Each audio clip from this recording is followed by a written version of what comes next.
20 लाख बांटेंगे? नहीं, कैसे बांटा? ये संभव ही नहीं है। नहीं, तब फिर क्यों बलीपुर में क्यों नन्हे और सुरेश के परिवार को क्यों? मेरी व्यक्तिगत आक्षेप की आदत नहीं, लेकिन ये बड़ा सवाल है। नहीं, और फिर इसके अलावा नहीं पाल साहब, वहां पे तो कामता पाल और उसके भाई का घर भी जला दिया गया। तो फिर उनको घर बनाने के लिए पैसा क्यों नहीं कि भैया लो तुम टाइल्स लगाओ, मार्बल लगाओ, तुम्हारी झोपड़ी थी, लो तुम 20 लाख तुम भी लो, चलो सब बराबर रहो। आपने एक बहुत नया कम से कम समाचार प्लस पे एक ऐसे आज डिबेट की शुरुआत ये मुगलिया सल्तनत नहीं है कहीं न कहीं जगदम्बिका भाई के लिए आगे आज आपका डिबेट नजीर बनेगी। जगदम्बिका भाई, ये मुगलिया सल्तनत नहीं है कि जिले इलाही जिसको चाहे गले का नौलखा हार उतार के दे दे और जिसको चाहे बटुए से अशर्फी लुटा दें। ये पैसा जनता का है, टैक्स पेयर का पैसा है। मुझे आपत्ति नहीं होती मुख्यमंत्री अपने सैलरी अकाउंट से चेक काट के देते, मुझे आपत्ति नहीं, मैं सवाल नहीं करता। अरे पार्टी फंड से दे दो भैया, पार्टी फंड से दे दीजिए, मैं सवाल नहीं करूंगा। लेकिन अगर ट्रेजरी का चेक जाएगा तो सवाल होगा और जवाब चाहिए इस आवाम को। अब आपने एक सवाल आपने पब्लिक डोमेन में पूछा है, तो उस सवाल का उत्तर देते हुए जरूर आपको मिलेगा। अच्छा ये बताइए, क्या लोकसभा में ये मसला आप उठाएंगे? क्योंकि मामला बहुत बड़ा है, गंभीर मामला है ये। नहीं, ये देखिए राज्य का विषय है और ये मुख्यमंत्री के विवेक का है। नहीं, अरे क्यों प्रधानमंत्री राहत कोष भी तो है, नहीं दी जा सकती है, प्राइम मिनिस्टर रिलीफ फंड भी तो है, केंद्र की सरकार भी क्लियर करती है। जरूरत है तो ये देखिए मुख्यमंत्री हो, मैं ये कह रहा नहीं जगदम्बिका पाल साहब, मैं ये कह रहा हूँ कि साहब एक समानता होनी चाहिए, बस मैं ये कह रहा हूँ। वो आपका राज्य हो, मेरा राज्य हो, इससे फर्क नहीं पड़ता।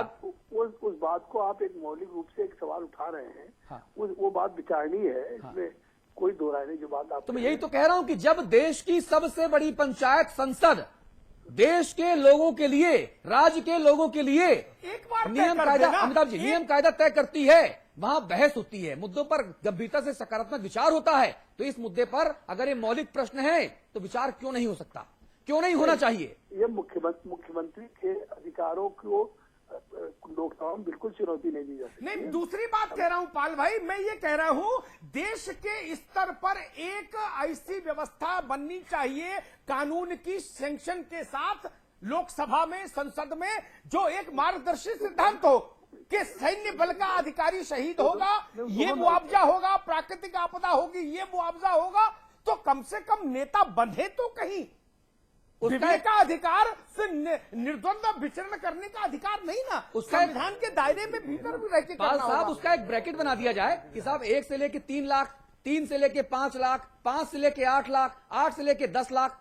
भाई यहाँ पे विवेकाधिकार ठीक है कि साहब 2 लाख रुपए में मेरा विवेकाधिकार मुझे ऊपर नीचे फ्लक्चुएशन करने की इजाजत देता है, लेकिन कहीं 50 लाख, कहीं 20 लाख, कहीं 25 लाख, विकास के लिए पैसा नहीं, लोग 2 जून की रोटी नहीं कमा पा रहे। सवाल ये बड़ा है। हाँ, नहीं, ये सवाल जो आप कह रहे हैं विचारणीय है। हाँ। और ये सवाल महत्वपूर्ण है। हाँ। लेकिन इस सवाल को चुनौती नहीं दी जा सकती। जगदम्बिका भाई, मुझसे कई शहीद, पुलिस के कई ऐसे शहीद हुए लोगों के परिवारों ने आज पूछा कि अमिताभ जी हमको 1 को नौकरी नहीं मिली अनुकंपा के आधार पर, अब 1 के बदले 5 को नौकरी का भरोसा सरकार ने कैसे दे दिया? और ये अन्याय तो नहीं हो सकता ना, अन्याय नहीं हो सकता। जियाउल हक को सैल्यूट, जियाउल हक को सम्मान, सलाम, लेकिन फिर भी मैं ये सवाल उठाऊंगा उतनी ही दृढ़ता से कि एक सर्विंग ऑफिसर के डिपार्चर पर 5 लोगों को अनुकंपा के आधार पर नौकरी कैसे मिल सकती है? अनुकंपा के आधार पर तो एक ही नौकरी मिली नहीं, 5 के लिए सरकार ने वचनबद्धता की, चीफ सेक्रेटरी ने चिट्ठी लिख के दी कि आप बायोडेटा भेजिए, 2 सैंक्शन कर दिए, 3 का नाम था, उनके सीवी नहीं थे, बोले इन 3 के सीवी भेज दीजिए, ये भी सैंक्शन हो जाएंगे। ये कोई राजा का दरबार है कि चाहे जिसको महामंत्री बना दे, चाहे जिसको प्रधानमंत्री बना दे। जियाउल हक की शहादत हुई है, उसको सलाम है, उसको सलाम है। जियाउल हक के परिवार को अगर 1 की जगह पे 2 मिल जाती है तो मैं समझता हूँ कि उसमें उनकी अहलिया बेवा जो है, जगदम्बिका पाल भाई, उनको भी जरूरत है, तब उनके भाई तब सबको दीजिए, सारी शहादतों के सारे शहीदों के परिवारों को 2-2 दीजिए, 3-3 दीजिए, लेकिन एक मानक बनाइए, नपना एक रखिए, मेरा कुर्ता दूसरे नपने से नापा जाए कपड़ा और आपके कुर्ते का कपड़ा दूसरे नपने से नापा जाए, ये नहीं चलना चाहिए, नहीं चलना चाहिए लोकतंत्र में। चाहे गोंडा में शहीद हो पुलिस का कर्मचारी, चाहे फर्रुखाबाद में, एटा में, इटावा में, कन्नौज में, घोसी में, आजमगढ़ में, देवरिया में, मऊ में, क्या फर्क पड़ता है? नियम तो एक होगा ना। गोंडा में किसी जमाने में एक डिप्टी एसपी शहीद हुए थे, केपी सिंह, उनका नाम केपी सिंह था जी। और आज उसकी बेटी आईएएस बनी है, आज डीएम है, और इनकी शहादत तो उसने अपने जिले में, जो कि बहराइच में शायद डीएम है, मैंने अखबारों में पढ़ा कि एक दिन का वेतन उसने अपने सब लोगों ने अपने वेतन से दिया, जैसे बात उठा रहे हैं 3 लाख कुछ हजार 42,000 उन्होंने अपने जिले से भेजा, क्योंकि उसको चलिए, अपने पिता के साथ ठीक है। ज्यादा ही चर्चा का वक्त हमारा खत्म हो रहा है, लेकिन पाल साहब मैं आपसे विनम्र अनुरोध जरूर करूंगा, क्योंकि संसद सबसे बड़ी पंचायत, सबसे बड़ा मंच, सबसे बड़ी चौपाल है, जहां पर सकारात्मक बहस होती है, चर्चा होती है, बाद में हल निकाला जाता है, वो कानून बनता है। आजकल भले कुछ और हो रहा, मुझे नहीं पता, कुछ कहना नहीं है मुझे, लेकिन इस मुद्दे को जेरे बहस उठाने का मकसद सिर्फ इतना था कि विधानसभाओं में, संसद में यह चर्चा हो और एक सकारात्मक हल निकाला जाए, ठीक उसी तरीके से जैसे मंत्रिमंडल बनाते वक्त पहले जब नियम नहीं बना था, कानून नहीं बना था, तब जिसको देखो उसको मंत्री बना दिया गया, जिसको देखो उसको लाल बत्ती बांट दी गई। लेकिन जब नियम बन गया तो साहब उसमें अब तो भैया लिमिटेड हो गया, अब इसी में हेरफेर करना है। 15% टोटल में असेंबली की स्ट्रेंथ का 15%। वैसे इसमें कुछ नियम बनना चाहिए, उससे ऊपर मुख्यमंत्री जा नहीं सकता, चाहे बहुमत कितना भी ले आए। 403 में से 402 जीत ले तो भी उस नियम को क्रॉस नहीं कर सकता कोई मुख्यमंत्री। पाल साहब ये मेरा गुजारिश है आपसे। चलिए पाल साहब शायद कुछ कहने की स्थिति में नहीं है। बहुत धन्यवाद जगदंबिका पाल साहब, थोड़ा नाम मुश्किल है लेने में, थोड़ा सा मुश्किल होती है मुझे। बहुत धन्यवाद आपका हमारे साथ जुड़ने के लिए। अजय कुमार जी, अब आप कुछ कहेंगे? पाल साहब कह रहे हैं कि हम सही कह रहे हैं, आपकी पार्टी के राष्ट्रीय नेता हैं, आप कह रहे हैं हम जो कह रहे हैं वो उससे आप सहमत नहीं है, भले एक दिन के लिए सही लेकिन रहे हैं। देखिए, जहां तक आपने 2 चर्चाएं की, पाल साहब ने अपनी बात को रखा, वो हमारे पार्टी के सीनियर नेता हैं। हाँ, उन्होंने अपने बातों से आपको अवगत कराया। हाँ, आपने जो कहा कि 2 तरह से एक व्यवस्था नहीं लागू हो सकती है, पाल साहब की बातों से आप सहमत हैं या सहमत? ये सही है कि एक अजय भाई वक्त मेरे पास बहुत ज्यादा नहीं है, आप बहुत देर से आए हैं, पाल साहब से आप सहमत हैं या असहमत, इतना बता दीजिए मुझे बस। देखिए, उनकी बहुत सारी बातों से मैं सहमत भी हूं और बहुत सारे बातों से हमारा वो भी गजब बात है, गजब बात है। आप वही बात कह रहे हैं कि साहब ये गिलास खाली भी है भरा भी है। अरे आपको कौन सा पाला चाहिए बताइए ना, आपको पानी पीना है तो ये पानी आपके लिए कम है कि ज्यादा, ये बताइए। आप खाली क्यों देख रहे हैं? अब बात जो व्यवस्था की हो रही है कि 2 तरह की व्यवस्था है कि अगर कोई व्यक्ति मरता है, हाँ, तो उसके साथ किसी को 2 नौकरी और 3 नौकरी दी जाती है, और कोई मरता है तो उसे एक भी नौकरी नहीं दी जाती है। हाँ, ये बिल्कुल सच है, पैमाना एक होना चाहिए और सबको बराबर का। चलिए आभारी हम आपके, आभारी हैं आपने कि आपने एक बात तो कम से कम मानी। चाहिए, यही बात तो मैंने शुरू में कही थी आपसे, तो आपने कहा था नहीं ये मैं सहमत नहीं हूं उससे। और रही बात स्वर्गीय जियाउल हक का, जो वीर गति को प्राप्त हुए अपने लड़ते लड़ते, तो हम लोगों की संवेदना उनके साथ है और सबकी संवेदना है, सबकी संवेदना है, संवेदना है, देश पूरा की संवेदना है। लेकिन जो जमीन के टुकड़े के लिए लड़ मरे, चिंता है, पूरे देश की संवेदना है। नन्हे और सुरेश के परिवार के बच्चों के साथ मेरी हमदर्दी है, हाँ। लेकिन नन्हे और सुरेश के काम को इंडोर्स नहीं करूंगा, उनके कृत्य का समर्थन नहीं करूंगा। आखिरी टिप्पणी राणा साहब, जो फाइनल कमेंट, जो बात मैं कह रहा हूं कि संसद में, विधानसभाओं में इस मुद्दे पर गंभीर चर्चा होनी चाहिए। पाल साहब मानते हैं कि यह मुद्दा बहुत सेंसिटिव है, बहुत मौलिक है, समाचार प्लस का यह सवाल आगे चलकर नजीर बनेगा वगैरह वगैरह, लेकिन संसद में पाल साहब मैं चर्चा नहीं करूंगा ये कहते हैं। क्यों भाई? तो कहां चर्चा होगी फिर? चौक चौराहों पर चर्चा होगी, ट्रेन और बसों में चर्चा होगी, टीवी के मंचों पर चर्चा होगी, फिर आगे क्या होगा? टीवी के मंचों पर चर्चा क्यों होती है? ताकि वो सदनों में चर्चा का विषय बने। अगर माननीय विधायक, माननीय सांसद सही समझें तो नियम कायदा कानून बनाएं, इसलिए चर्चा होती है ना भाई। राणा जी। अतुल जी, जी, आप बिल्कुल सही हैं अपनी जगह, और बहुत प्रभावशाली बात आपने रखी है।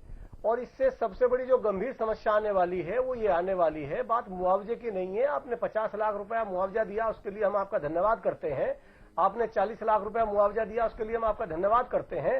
लेकिन प्रदेश में जब अन्य कोई कर्मचारी की शहादत होगी, अन्य किसी पुलिसकर्मी की शहादत होगी, अन्य कोई किसान मारा जाएगा और आप उसमें इतना मुआवजा नहीं दे पाओगे, तो प्रदेश में कहीं ना कहीं फ्रस्ट्रेशन का माहौल बनेगा। बन रहा है, बन चुका है।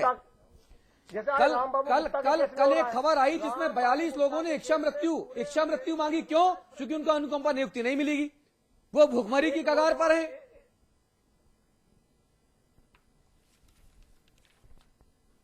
तो मैंने कहीं पे किसी ट्रक के पीछे लिखा पढ़ा था कि वतन पे जो फिदा होगा बड़ा भारी गधा होगा, पड़ेगी सीने पर गोली कहीं औंधा पड़ा होगा। क्या सरकारें अब ये सोचने पर मजबूर कर रही हैं? मैं बुंदेलखंड में जब था, डाकू ददुआ का कवरेज करने गया था। डाकू ददुआ ने एक 2 स्टार दरोगा को, जो तिवारी थे, उनको मिट्टी का तेल डालकर चित्रकूट के देवकली गांव में फूंक दिया। मैंने उस दरोगा का इंटरव्यू लिया। उस दरोगा ने रोते हुए कहा, जो बात मैं आपसे कह रहा हूं, वतन पर जो फिदा होगा। इतना भारी रोष का भाव, इतना भारी निराशा का भाव। हम प्रदेश को, देश को किस तरफ लेके जा रहे हैं राणा साहब? सवाल ये बड़ा है, और तब भी हम सदन में चर्चा नहीं करना चाहते।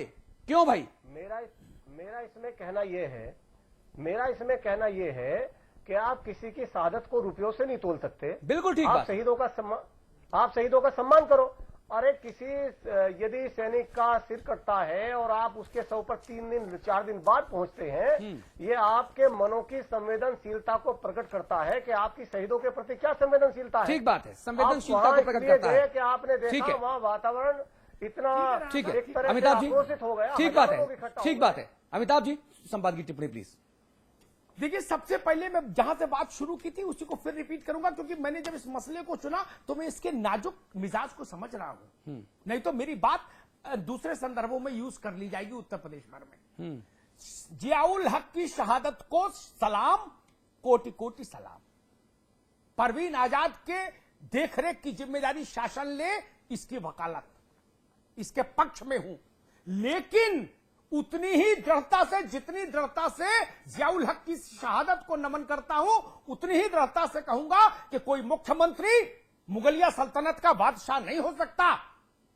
उत्तर प्रदेश की गरीब जनता का पैसा चुनाव की फसल के लिए नहीं बांटा जा सकता। बिल्कुल ठीक बात। जो 2 गुंडे लोग आपस में लड़ जाएं जमीन के लिए, कानून को अपने हाथ में ले लें, उनको जनता का पैसा क्यों जाए? क्यों जाए जनता का पैसा? और अगर यही नियम है तो खुलकर कहिए कि यही नियम बना दिया तो हर दिन औसत 7 लोग मारे जाते हैं उत्तर प्रदेश में, औसतन 7 से 8 सबको दीजिए, ये भेदभाव नहीं चलेगा। और फर्रुखाबाद में दरोगा मारा जाए, एटा में कोतवाल मारा जाए, हरदोई में इंस्पेक्टर मारा जाए, तो उसके यहां 1 को नौकरी नहीं मिले और कहीं 1 के बदले 5 को मिले, ये मुझे मंजूर नहीं। ये संविधान की मूल भावना का उल्लंघन है। इसलिए आज ये बहस लेके आया हूं। लेकिन मुझे निराशा है। मैंने कांग्रेस के प्रतिनिधि को सुना, भाजपा के प्रतिनिधि को सुना, जगदंबिका भाई को सुना, साफ बात कहने का साहस नहीं जुटा पा रहे। ये तो कह रहे कि आप लोग बहस बहुत अद्भुत लाए, बहुत मौलिक लाए, लेकिन आप साफ नहीं बोल पा रहे। ठीक बात है। आप उत्तर प्रदेश के साथ न्याय नहीं कर पा रहे। फर्रुखाबाद में राम मनोहर लोहिया अस्पताल के सामने आज एक आदमी मर गया दवा के अभाव में, अस्पताल के बाहर मर गया। उसकी जिम्मेदारी कौन लेगा? कौन लेगा उसकी जिम्मेदारी? 800 पुलिस वाले मारे गए पिछले साल उत्तर प्रदेश की जमीन पर काम करते हुए। उनके परिवारों की जिम्मेदारी कौन लेगा? ठीक बात। हम एक बेवा और दूसरी बेवा में फर्क करेंगे? कैसा शासन देना चाहते हैं? एक के बच्चे की आंख का आंसू दिखेगा और दूसरे के बच्चे का आंख का आंसू हमको नहीं दिखेगा। ये शासन व्यवस्था स्वीकार्य नहीं, ये नियम स्वीकार्य नहीं। इसलिए हम लोग ये बहस लेकर आए हैं कि विधानसभा में इस पर चर्चा होनी चाहिए और एक आदर्श व्यवस्था बननी चाहिए, पारदर्शी व्यवस्था, जिसमें सबको पता हो। कोई जिले इलाही तय नहीं करे कि इसको 50 लाख दे दो, इसको 2 लाख दो और इसको कतई नहीं दो। ये नहीं होना चाहिए। नियमों के अधीन चले सरकार। ठीक बात। ये हमारी मांग है और हम उस दिन का इंतजार करेंगे जब समाचार प्लस के द्वारा उठाए गए इन मूलभूत सवालों पर विधानसभाओं में, लोकसभा, राज्यसभा में चर्चा होगी, क्योंकि ये जो हमारा सवाल है, ये सवाल जेरे बहस उत्तर प्रदेश की गलियों में हैं। जहां 4 लोग इकट्ठा होते हैं वो ये बात कहते हैं